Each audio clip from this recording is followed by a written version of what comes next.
Welcome to point blank. ప్రస్తుతం మనతో పాటు అఫీషియల్ స్పోక్ పర్సన్ రాణి రుద్రమ్మ గారు ఉన్నారు. సో తెలంగాణ రాష్ట్రంలో రాజకీయాలు ఏం జరుగుతున్నాయి ఏంటి? నమస్తే మేడం. ముందుగా చెప్పండి, ఏదైతే కాంగ్రెస్ ఏదైతే ఇప్పుడు ప్రజెంట్ రాష్ట్రంలో ఉన్న ప్రభుత్వం గాడి తప్పిందనుకోవచ్చా? ఎందుకనంటే ఒకే రోజు 6 హత్యలు ఏదైతే మనం చూసాం. సో దీనికి కాంగ్రెస్ పాలన ఎలా ఉందంటే ఏం చెప్తారు? హోమ్ మినిస్టరే లేని పాలన కదా. ఇంటి యజమాని లేకపోతే ఇల్లు ఎట్లుంటుందో, ఇవాళ హోమ్ మినిస్టర్ లేని రాష్ట్రంలో ఇవాళ పాలన గాడి తప్పకపోతే, క్రైమ్ రేట్ పెరగకపోతే, క్రిమినల్స్ పెరగకపోతే, నేరాలు పెరగకపోతే ఏం పెరుగుతాయి? ఇవాళ గతంలో విద్యాశాఖ మంత్రి లేడు అని చెప్పి మేము అడిగితే నిన్న రేవంత్ రెడ్డి గారు ఒక మాట చెప్పినారు. విద్యాశాఖకు మంత్రి లేకపోవడం ఏమిటి, నేనే ఫుల్ టైం మంత్రి, ముఖ్యమంత్రి ఇంకొక శాఖ చూడకూడదా అని అన్నారు. ఇవాళ హోంశాఖ మంత్రి కూడా లేరు తెలంగాణలో. అంటే ముఖ్యమంత్రి గారే హోంశాఖ కూడా చూడకూడదా అని చెప్తారు కావచ్చు. మేమేమంటున్నామంటే విద్యాశాఖకు మంత్రి లేకపోవడం వల్ల పుస్తకాల పైన ముఖ్యమంత్రి పేరు కూడా, విద్యాశాఖ మంత్రి పేరు కూడా తప్పొచ్చింది. మరి మీరు పర్యవేక్షణ చేయలేకపోయినారు. ప్రత్యేకమైనటువంటి మంత్రి లేకపోవడం వల్ల, అంత ఇంపార్టెంట్ శాఖకు. మరి వాళ్ళ హోం మంత్రికి కూడా శాఖ లేకపోవడం, ఒక మంత్రి లేకపోవడం వల్ల ఆ శాఖకు ఇవాళ హోమ్ డిపార్ట్మెంట్లో కూడా మంచి చెడు చూసేటటువంటి వాళ్ళు కరువైపోయినారు. ప్రజలకు రక్షణ కరువైపోయింది. విపరీతమైన క్రైమ్ రేట్ పెరిగింది తెలంగాణ రాష్ట్రంలో. ఎక్కడ చూసినా హత్యలు, పోలీసులు రెస్పాండ్ అయ్యే పరిస్థితి లేదు. ఒక గంట 2 గంటల్లో ఒక మనిషిని కొట్టి చంపుతుంటే కూడా పోలీసులు వెళ్ళలేనటువంటి పరిస్థితి. చిన్న చిన్న పిల్లలను తీసుకుపోయి అత్యాచారాలు చేసేటటువంటి పరిస్థితి. మరి వీటన్నిటికీ ఎవరు పర్యవేక్షిస్తారు అని అంటే హోంమంత్రి నేనే ఉన్నానని చెప్తారు కావచ్చు ముఖ్యమంత్రి గారు. కానీ అట్లా అన్ని తనే చూడ్డానికి ఆయన ఏమన్నా 10 తలల రామనసురుడా? కాదు కదా. కాబట్టి ముఖ్యమంత్రి గారు ఇప్పటికైనా కూడా మేల్కొని ఖచ్చితంగా ప్రతి శాఖకు కూడా మినిస్టర్ను పెట్టవలసిందే, పర్యవేక్షణ జరపవలసిందే, వారు ఇచ్చినటువంటి 6 గ్యారంటీలు అమలు చేయవలసిందే. వారు 2 లక్షల ఉద్యోగాలు ఇస్తానన్నారు. ఇంతవరకు వారి గవర్నమెంట్ వచ్చిన తర్వాత ఇచ్చినటువంటి నోటిఫికేషన్ ద్వారా ఒక్క ఉద్యోగం కూడా ఈ రోజు వరకు కూడా భర్తీ కాలేదు. ఇవాళ వారు చెప్పినారు, ఏమంటారు, మహిళలకు 2,000 రూపాయలు నెలకు ఇస్తాము అని చెప్పినారు, అవి కాలేదు. 4,000 రూపాయల పెన్షన్ ఇస్తామని చెప్పినారు, అది కాలేదు. ఇవాళ బోనస్లు ఇస్తామని చెప్పినారు 7 పంటలకు, అవి కాలేదు. ఇవాళ అమ్మాయిలకు స్కూటీలు ఇస్తామని చెప్పినారు, అవి కాలేదు. రైతు భరోసా ఇస్తాం 15,000 అన్నారు, అవి కాలేదు. రుణమాఫీ 2 లక్షలు అన్నారు, అది కాలేదు. ఏది కాలేదు. కాంగ్రెస్ పార్టీ గవర్నమెంట్లో ఏది కాలేదు. తెలంగాణ ప్రజలను ఎత్తిన ఒక గాడిద గుడ్డు పెట్టినారు, అంతే తప్ప దానికి మించి ఏమీ లేదు. ఎంతసేపు పక్క పార్టీలలో ఉన్నటువంటి ఎమ్మెల్యేలను చేర్చుకోవటం పైననే వాళ్ళకు శ్రద్ధ ఉన్నది తప్ప వేరే దేని గురించి కూడా రేవంత్ రెడ్డి గారు ఆలోచిస్తారు. సో మరొక అంశం ఏమిటంటే సింగరేణికి సంబంధించి సో ఏదైతే ప్రైవేటీగా జరుగుతున్నా అనే వార్తలు వస్తున్నాయో, సో నిన్న కేటీఆర్ ఏదైతే రాష్ట్ర ముఖ్యమంత్రి బీజేపీకి అనుకూలంగా వ్యవహరిస్తున్నారని చెప్పేసి వ్యాఖ్యానిస్తున్నారు కేటీఆర్. సో దీన్ని ఎలా చూడొచ్చు మేడం? అంటే దొంగ అన్నట్టు ఉంటుంది. ఇవాళ రాష్ట్రంలో ఉన్నటువంటి గత 10 సంవత్సరాలు అధికారంలో ఉన్నటువంటి బీఆర్ఎస్ పార్టీ ఆనాడు 2 మైన్స్ని వేలం వేస్తే సింగరేణిని వేలంపాటలో పాల్గొననీయలే. వేలంపాటలో పాల్గొంటే సింగరేణి సంస్థ సొంతం చేసుకునేది ఆ గనులను. కానీ ఆ 2 గనులను వేలంపాటల్లో సింగరేణిని పాల్గొననీయలేదు. వాళ్ళు ఎందుకు పాల్గొననీయలేదు అని అంటే వాళ్ళకు సంబంధించినటువంటి ప్రైవేట్ ఆర్గనైజేషన్స్ ఏమైనా ఉంటే ఆ కంపెనీలకు ఇచ్చుకుంటే వీళ్ళకు వాటా వస్తుంది కాబట్టి కేసీఆర్ కుటుంబం దోపిడీ చేయాలని చూసింది. కానీ భారతీయ జనతా పార్టీ అట్లా చేయట్లేదు. ఇవాళ బొగ్గు శాఖ మంత్రిగా ఉన్నటువంటి మా పార్టీ అధ్యక్షులు కిషన్ రెడ్డి గారు చాలా స్పష్టంగా చెప్పినారు, 51% రాష్ట్రానిది ఉంటే 49% కేంద్రానిది ఉన్నది. కాబట్టి ఈ వేలంపాట ద్వారా వచ్చేటటువంటి సొమ్మంతా కూడా ఇందులో 49% కూడా కేంద్రం తీసుకోవట్లేదు. వేలంపాట నుంచి వచ్చే సొమ్మంతా కూడా రాష్ట్ర ప్రభుత్వానికే చెందుతుంది, రాష్ట్ర ప్రజలకే చెందుతుంది. ఇదే వేలంపాటలో సింగరేణి డైరెక్ట్గా వేలంపాటలో పాల్గొని సింగరేణి కూడా సొంతం చేసుకోవచ్చు. ఈ వెసులుబాటు ఉంది కదా. ఈ వెసులుబాటు ఉన్నప్పుడు, ఇంత న్యాయబద్ధంగా నడుస్తున్నప్పుడు దాని గురించి ఇవాళ దొంగలు వచ్చి మాట్లాడడం అనేటువంటిది కరెక్ట్ గా. మీ పార్టీ తరఫు నుంచి 2 కేంద్ర మంత్రులుగా ఉన్నారు. సో దీనికి ప్రైవేటీకరణ అడ్డుకోవచ్చు కదా అని కొందరు వ్యాఖ్యానిస్తారు. అసలు ప్రైవేటీకరణ అనే పదమే తప్పు అంటున్నా నేను. ఇది ప్రైవేటీకరణ అయితే అసలు మరి మీరు బీఆర్ఎస్ పార్టీ గవర్నమెంట్ లో ఎందుకు చేసినారు? అప్పుడు ఇంకా సింగరేణిని పాల్గొననీయకుండా కూడా ప్రైవేట్ వాళ్ళని ఎవరినో పాల్గొననిచ్చి వాళ్ళకి అప్పచెప్పినారు కదా.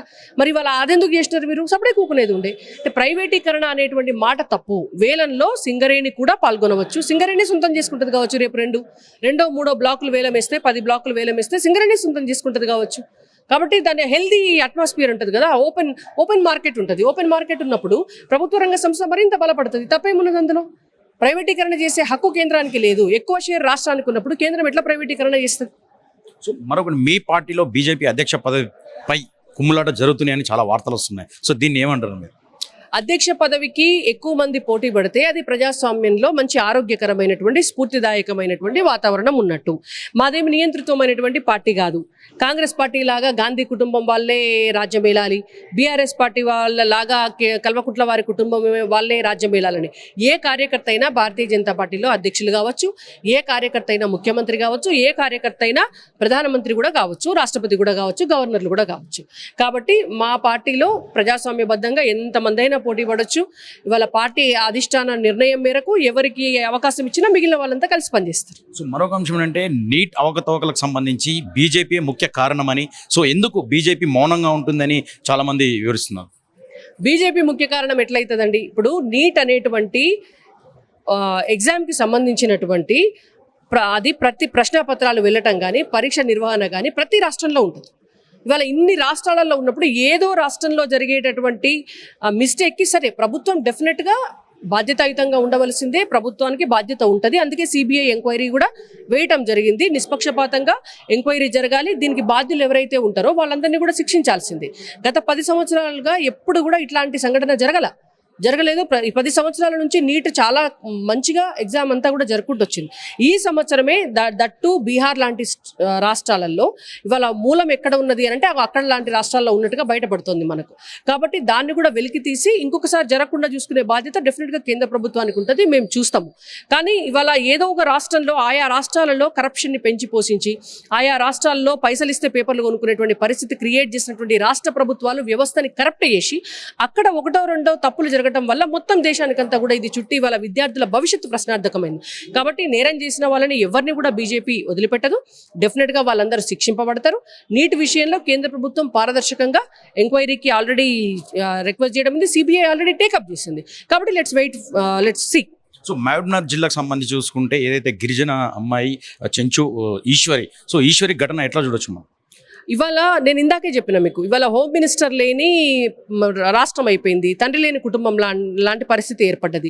ఇవాళ ఈశ్వరమ్మ లాంటి చెంచు మహిళకి అంత ఇబ్బందికరమైన పరిస్థితి వస్తే సీతక్క గారు నిన్న పోయి చూసినారు. 15 రోజులకు ఒక మహిళా మంత్రి వెళ్ళి పరామర్శించేటటువంటి పరిస్థితి ఏర్పడ్డది. కాబట్టి ఈ క్రైమ్ రేట్ అనేటువంటిది పెరుగుతోంది. ఇవాళ రాష్ట్రం అంతా కూడా ఈ హింసాకాండతోటి పెళ్లిబిక్తోంది. కాబట్టి ఇప్పటికైనా కూడా రేవంత్ రెడ్డి గారు హోంశాఖకు ఒక మంత్రిని పెట్టాలా. ఇవాళ ఇవన్నీ జరగకుండా కొద్ది పర్యవేక్షణ పెంచాలి. సో మరొక అంశం ఏంటంటే కాంగ్రెస్ పాలనలో ఇప్పుడు చూస్తున్నటువంటి ఏదైతే గ్రూప్ 1 గ్రూప్ 2కి సంబంధించి నిరుద్యోగులు చాలా మంది ధర్నాకు దిగుతున్నారు. సో దీనికి ఎలా ఉంది అంటే నిరుద్యోగుల పట్ల వీళ్ళకు చిత్తశుద్ధి ఉందనుకుంటున్నారా లేదనుకుంటున్నారా? ఇవాళ పోయినసారి రాష్ట్రంలో అధికారంలోకి రాకముందు చెప్పినారు, మేము అధికారంలోకి వస్తే వచ్చే డిసెంబర్ లోపు 2 లక్షల ఉద్యోగాలు పూర్తి చేస్తామన్నారు. ఇప్పుడు వాళ్ళ అధికారంలోకి వచ్చి 6 నెలల కాలం అయింది. ఈ 6 నెలల కాలంలో వాళ్ళు ఇచ్చినటువంటి నోటిఫికేషన్ లేదు, వాళ్ళు పూర్తి చేసినటువంటి భర్తీ చేసినటువంటి ఒక్క ఉద్యోగం కూడా లేదు. 2 లక్షలు కాదు, కొన్ని ఉద్యోగాలు భర్తీ చేసినారు. అది పోయినసారి గతంలో ఉన్నటువంటి బీఆర్ఎస్ పార్టీ అధికారంలో ఉన్నప్పుడు నోటిఫికేషన్లు ఇచ్చి ప్రొసీజర్ మొదలుపెట్టి సగం ప్రొసీజర్ కంప్లీట్ అయిపోయినటువంటి వాటికి, ఆల్రెడీ రిటర్న్ టెస్టులు ఇంటర్వ్యూలు అయిపోయినటువంటి వాటికి రిజల్ట్ ఇష్యూ చేసేసి ఇవాళ రిక్రూట్మెంట్ చేస్తున్నారు. సో అది వీళ్ళ లెక్కలోకి వచ్చేటువంటి అవకాశం లేదు. ఒకవేళ వీళ్ళ లెక్కలోకి తీసుకున్నా కూడా మీరు 2 లక్షల ఉద్యోగాలంటే ఎన్ని ఉద్యోగాలు ఇచ్చినారు ఇవాటి వరకు?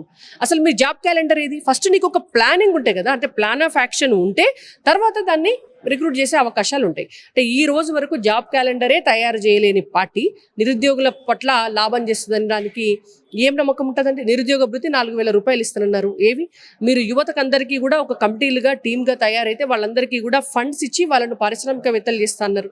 ఏది అంటే ఈ రోజు వరకు కూడా నిరుద్యోగుల పక్షాన కానీ ఉద్యోగుల పక్షాన కానీ ఎక్కడ కూడా కాంగ్రెస్ పార్టీ రేవంత్ రెడ్డి గారి ప్రభుత్వము వాళ్ళ వైపు చూసిన దాఖలాలు లేవు. ఇవాళ విద్యాశాఖ మంత్రి లేడు, హోంశాఖ మంత్రి లేడు, నిరుద్యోగుల బాధలు చూసుకునేటువంటి మంత్రి లేడు.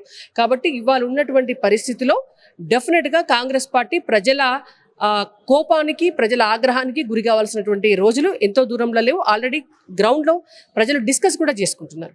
అంటే పెనం మీదకి వెళ్ళి వాళ్ళ పరిస్థితి పొయ్యి మీద పడ్డది అని. బీఆర్ఎస్ పార్టీలోనే నియంతృత్వ పాలన చూసినామంటే ఇవాళ అక్కడి నుంచి కాంగ్రెస్ పార్టీలోకి, కాంగ్రెస్ పార్టీ పరిపాలన పట్ల ఇంత అధ్వానమైనటువంటి పరిస్థితిని ఎదుర్కొంటున్నాము అనేటువంటిది వాళ్ళు చాలా స్పష్టంగా కూడా అనుభవిస్తున్నారు. సో రాజకీయ నాయకులను చూసుకుంటే ఏదైతే పార్టీ ఫిరాయింపులు అంటే బీఆర్ఎస్ నుంచి కాంగ్రెస్ నుంచి బీఆర్ఎస్ ఇలా పార్టీ ఫిరాయిస్తుంటే వీళ్ళని ఎలా చూడొచ్చు మేడం? అంటే ఇవాళ రేపు రాజకీయాలలో ఎట్లయిపోయింది అని అంటే ఎవరికి ఎక్కడ ప్రభుత్వ పదవుల్లో ఉండేటువంటి అవకాశం వస్తే అక్కడికి వెళ్ళాలి అనేటువంటి ఒక నిర్ణయాన్ని తీసుకుంటున్నారు. అయితే ప్రజాస్వామ్యంలో ప్రజలు నమ్మి ఓటు వేసినప్పుడు, పలానా గుర్తు పైన ఓటు వేసినప్పుడు మళ్ళీ వెంటనే ఆ పార్టీ మారి ఇంకో పార్టీకి వెళ్ళినప్పుడు ఆ గుర్తును నమ్మి ఆ పార్టీని నమ్మి ఓటేసిన వాళ్ళందరూ కూడా హర్ట్ అవుతారు. అంటే వాళ్ళ ఓటుకు విలువ లేనట్టే. కాబట్టి ఇది ఏదైనా ఒక చట్టం రావటం అనేది మంచిదనేది నా అభిప్రాయం. నిజంగా పార్టీ ఫిరాయిస్తే వాళ్ళను డిస్క్వాలిఫై చేసేటటువంటి ఒక చట్టం వస్తే డెఫినెట్గా దానివల్ల ప్రజలకు లాభం జరుగుతుంది, ప్రజాధనము మిగులుతుంది.